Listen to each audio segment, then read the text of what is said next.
Hi there, and welcome back to another BobBlast. This one is all about productivity. You know, my main goal when I'm in my studio is to produce a lot of paintings. Well, there are some days it just doesn't happen. I'm sure it happened to you too. So recently, I just had 2 or 3 days I just couldn't paint. Creativity wasn't there, the fire in the belly wasn't there. And so what I like to do is organize everything at that time. Don't beat myself up, so I'm not creative today, I can't paint, but you can at least still produce. Productivity comes in all different kinds of forms, like organizing your studio. And the reason I do that is when I'm in the middle of painting, I don't like to be scatterbrained and looking for things. So believe it or not, I really do like to be organized. I've got a lot of things going on in my studio. It's small, but it's fantastic, it's efficient, and it really works for me. Anything that doesn't help me produce a good painting is out of the studio. So here I'm on the wall here, I'm working on some series right now. On this side of the studio, you see all my paints are in buckets already, big buckets of acrylic paint. My tape is all in one place. These are the paintings I'm working on right now. I have a table here that helps me to support some of these things over here too, alrighty? But let me show you the rest, a quick tour of the rest of the studio, and I'll get back to how to organize your studio.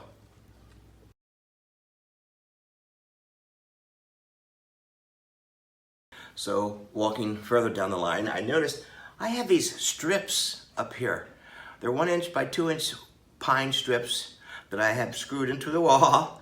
And this is where I put all my screws and my tacks and my nails to hang my paintings when I go to look at them.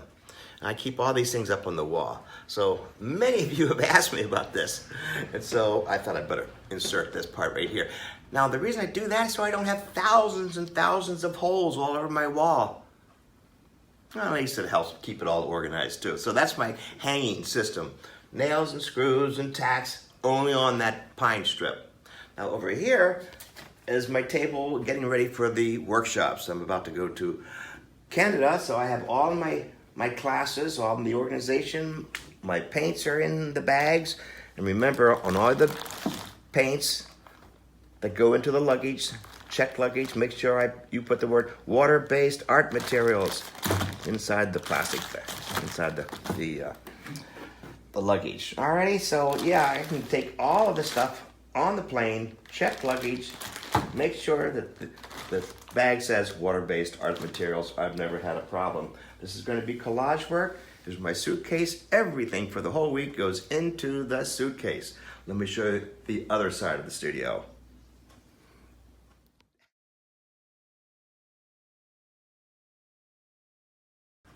Now in this corner, I have all the paintings ready to go. They've already been put in mats, ready to go to the galleries.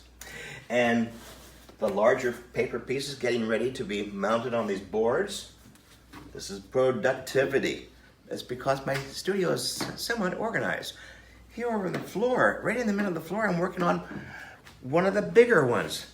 These are basically just 3 tables all sitting on top of cinder blocks. And so I can work on larger ones all at the same time. Over here is my writing table. Plenty of light, plenty of light. And I do all my writing this way. And in this little place over here. Now let me go back to the other wall and tell you some more ways you can be more productive.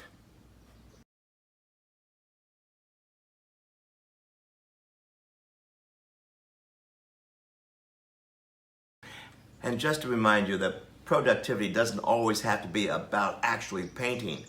I told you some of the things you can do, like revisiting your old sketchbooks,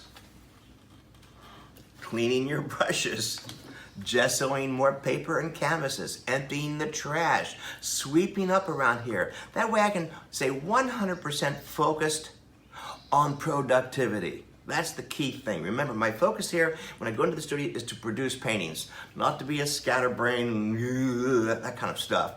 I don't find that to be advantageous for the work that I do. I love to paint, so I want to make sure I remove everything that keeps me from loving to paint, and that is staying organized. At least that's my MO anyway. You can see here in the studio, I'm very, very fortunate to have a nice space. I was able to organize sections of it, one part for productivity, one part for hanging on the walls. I have my drums back there in the corner. You know, I get to play the drums every once in a while throughout the day. That's kind of a nice way to let my creativity flow, all right? My larger paintings, I work on top of tables. Without the legs extended. And I just wanted to say thank you so much for having this little tour here in my studio. Thank you so much. It's been great for me to do this for you. Please share these with your other friends. And remember, you can go to my website and see all 250 something of them. They're all free. And I hope I can help you in your own studio and produce more paintings. Hey, I'll see you on the next BobBlast.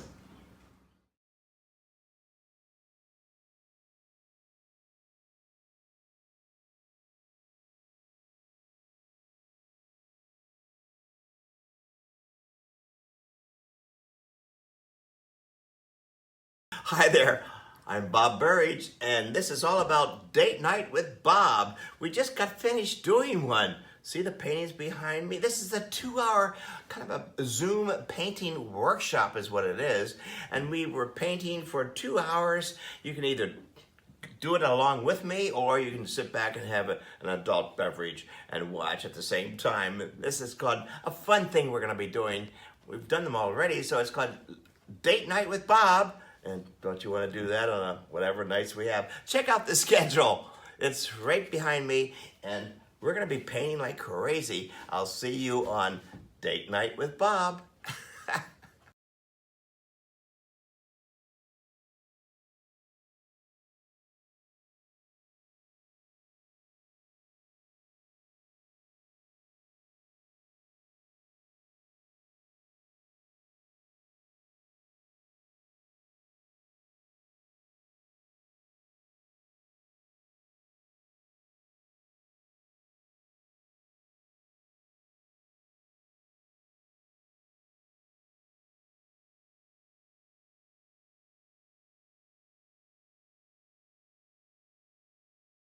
Hi there, this is Bob Burridge. And I was just thinking, you know, in this time of separation and by yourselves and you're in your studio, I was thinking, I think we're all writing letters, love letters to everybody. And so I got another idea. So let's do another virtual exhibition. It's free, no jurors, and who wouldn't want to put out their paintings of their interpretation of love notes? Let me give you some ideas. It doesn't have to be hearts and flowers and all the traditional stuff. Expand your mind for, you know, I have made some notes here. Love notes, which could be the written word. It could be musical notes. Physical contact. It could be hearts and flowers and champagne and candy and love letters. It can also be by yourself. Okay, just think about that. So it could be traditional or abstract. It's your interpretation of love notes. And as I like to say, show me your love, baby. So here's how to include your painting. Sorry I had to read that, but I wanted to get it all down there, and this is going to be exciting, and I can't wait to see all your work. So I'll talk to you a little bit later about that, so get started. Love notes, your interpretation.